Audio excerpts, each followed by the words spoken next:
Pode? Ela não viu ainda.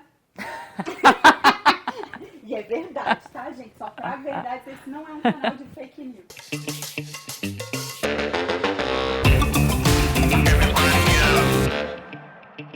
Bem-vindos à Imprensa Marrom, meu nome é Cristina Marrom e hoje eu estou com... Karen Castanho, da Que Bionica Filmes.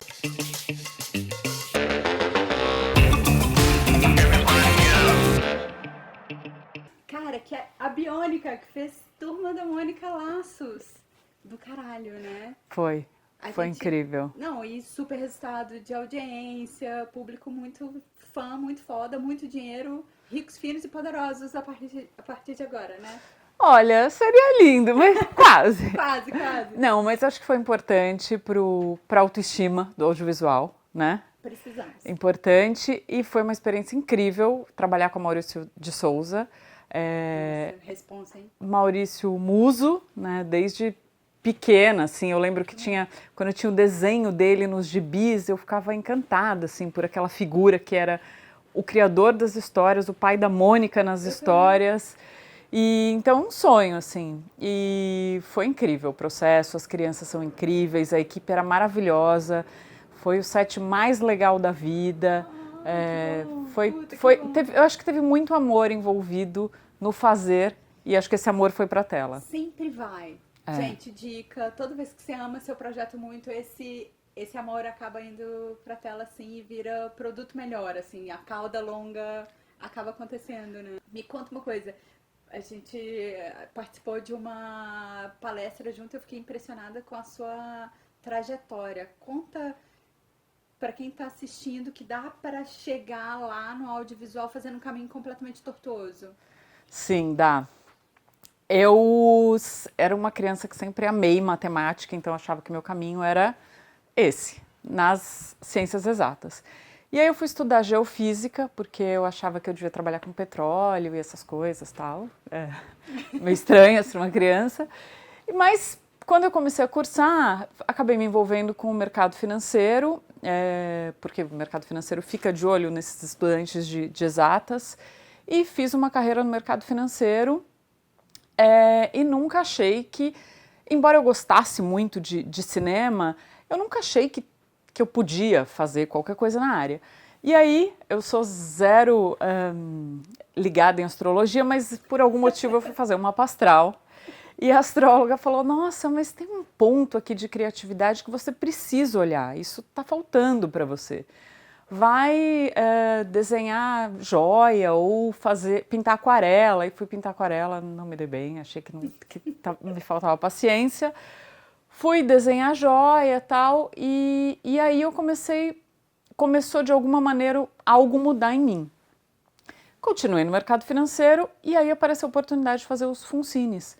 Quando mudou uma regulamentação federal, a gente achou que tinha uma oportunidade ali e a gente criou os Funcines, e aí eu comecei de fato a ter contato com os projetos e com os produtores, e eu me apaixonei. E continuei fazendo as outras coisas. Muito boa! A gente propaganda essa astróloga aqui, essa marca fazendo propaganda. Tô chocada. E aí continuei, e acho que eu até te contei outro dia que eu fui para Cannes na época do festival, um dia antes, já estava tudo preparado, e eu falei, nossa, que estranho, mas parece que eu vou voltar aqui por algum motivo profissional. Bom, corta louco, para anos depois, eu trabalhando. Isso é sensacional, ainda mais vir alguém de exatas, que entende de matemática, alguém que passou pelo mercado financeiro, para olhar com esse viés, né, com esse filtro para os projetos, muda o jogo. Né? Muda, porque a gente se envolve num projeto, desde da primeira reunião a gente já pensa em como estruturar, como fazer isso ser viável. Porque eu acho que é muito frustrante para um realizador que traz um projeto, que leva um projeto para uma produtora, ele nesse momento está cheio de expectativa. E às vezes demora para estruturar um projeto e para ele acontecer. Então a gente sempre, no primeiro momento, já imagina como é que isso vai se dar, para alinhar as expectativas e evitar ao máximo frustrar o outro. Não, excelente. O que você pode dar de dica para a galera que está assistindo a gente? Olha, eu acho que a primeira delas é não desistir. Eu acho que é perseverar sempre, em qualquer coisa na vida. Eu falo isso para os meus filhos, falo isso para os estagiários na Biônica.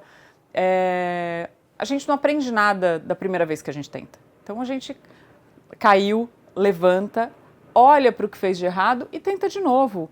E eu acho que esse por outro caminho, às vezes até pelo mesmo, mas pensando o que talvez tenha sido um detalhe. Às vezes, né, numa relação, uma palavra mal colocada desmorona uma conversa. Então, perseverança para mim é o principal. E desenvolver bem os projetos, ter muita segurança antes de apresentar. Prestar atenção. Prestar atenção. E não se afobar. Às vezes a gente encontra uma pessoa e fica desesperado para falar de um projeto que a gente quer muito viabilizar, mas a gente fala de uma maneira que talvez seja precipitada. Minha vida, não é? Vida. A galera chega muito ansiosa comigo. E aí na segunda pergunta que você faz, você já não encontra uma resposta do outro lado à altura. Então, eu acho que uma das principais dicas é desenvolva bem, tenha muita segurança em relação ao que você vai apresentar, respire. E não pire. E não pire. Essa dica vale para mim. Eu toda vez tenho uma reunião importante e eu fico super nervosa, aí eu lembro, não, eu tenho que respirar. Aí eu respiro, tomo água e continuo. Legal, boa dica. Eu acho que essas são as principais. E uma outra que eu acho que é super importante é não mande um projeto se ele não foi pedido. Nunca mande um roteiro para alguém que não pediu o seu roteiro. Por alguns motivos. Primeiro, porque você não controla. Mandar o roteiro direto é foda, né? A gente recebe muitos. Não te falam, tipo, olha, eu tenho um projeto e manda o argumento, ou manda uma logline para falar, quer tomar um café, essa aqui? Não. Não? Recebo roteiros. Gente, dica boa, pelo amor de Deus, não façam. Não façam. Não façam porque o nosso cuidado quando isso acontece é não abrir. Porque é por questões legais. Por questões legais, e você não sabe se tem alguma coisa parecida num outro projeto, enfim. Então é importante, primeiro, se apresentar para a pessoa e perguntar se ela quer ler o seu roteiro e depois você manda. Eu acho que esse é o principal. E eu acho importante tomar um cuidado de saber para quem você mandou o seu roteiro. Ou seja, se vai mandar para Krishna, você põe uma marca d'água no seu roteiro, escrito Krishna, e manda. E também você vai ter controle de qual versão a pessoa recebeu e para quantas pessoas você mandou. Então, isso eu acho bem importante. Meu crush por você tá só aumentando, tá? É sério. Cagadas a serem evitadas, porque essa já é meio uma cagada a ser evitada. Essa é uma bela cagada a ser evitada. Vender o que não se tem, isso é comum. Sério? Então, tipo, a pessoa não tem os direitos de um livro, vai lá e... apresenta num estágio muito embrionário. E eu acho que a frase dos avós, tipo, o segredo é a alma do negócio, eu acho que vale mais do que nunca. Eu acho que se você está negociando uma coisa, você não conta para ninguém que você está negociando essa coisa. Não, adorei. E alguma dica, assim, ou cagada a ser evitada em relação a parcerias? Porque você fez uma super parceria. Eram muitas produtoras, distribuidoras, né, envolvidas no Laços, né? Muitas. Aliás, quem era? Paramount? O projeto começou com a Quintal Produções, que chamou a Latina para coproduzir. E aí a Paris Filmes entrou no projeto para distribuir e trouxe a Paramount para o projeto. Depois, Nossa, uma galera já. Está na metade. Aí depois o Daniel Rezende nos chamou para produzir de fato, para realizar a produção. E, por fim, nós acabamos envolvendo a Globo, então a Globo virou coprodutora do filme também. Caramba, muita gente. É bastante gente. E alguma dica ou cagada sobre isso? Sim, ter um super advogado é muito importante. Ter um bom advogado. Eu acho que uma das grandes cagadas a ser evitada é Ai, acabou de roubar uma meia minha, tá? Mas tudo bem. É não prestar a devida atenção às questões legais. Isso é mega cagada, eu vejo isso direto no mercado. Gente, pelo amor de Deus, tenha um bom advogado. Leiam os contratos. Leiam os contratos. Leiam mesmo, todos.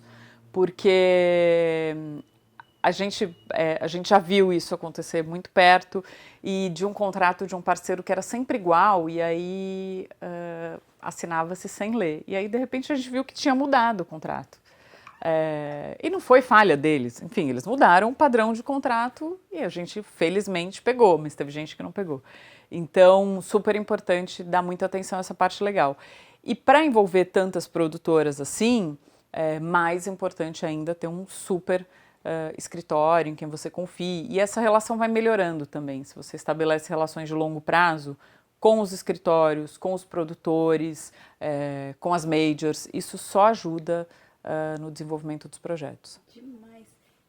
Daqui pra frente, assim, você já fez um longa super sucesso de audiência. O que você quer lá, assim, futuro? Futuro, a gente quer fazer projetos comerciais para o Brasil e a gente quer ganhar tá aí nos principais festivais do mundo. Hoje a Bionica está estruturada com projetos bem comerciais aqui no Brasil e também com alguns projetos que têm um apelo internacional interessante. Para a gente, óbvio que nem sempre a gente consegue, mas o objetivo é sempre que o projeto atenda a um critério artístico e comercial. Então, se não é comercial aqui, tem que ser comercial fora. E mesmo quando é comercial aqui, Nossa, eu te amo mais agora. Tem que passar na barra que a gente considera mínima ali e que já é elevada para a questão artística. Acho que o Turma da Mônica acho que mostra isso. A gente fez com muito capricho. Não é porque o filme é infantil que a gente vai fazer menos caprichado. Acho que tem um apuro ali que é importante. Total, total. Ai, eu vou torcer pra te ver muitos red carpets. Eu vou ficar tipo, conheço ela. Obrigada demais. Obrigada a você. Siga brilhando. Obrigada a você. Adorei. Muito bom. Obrigada. Tchau, gente.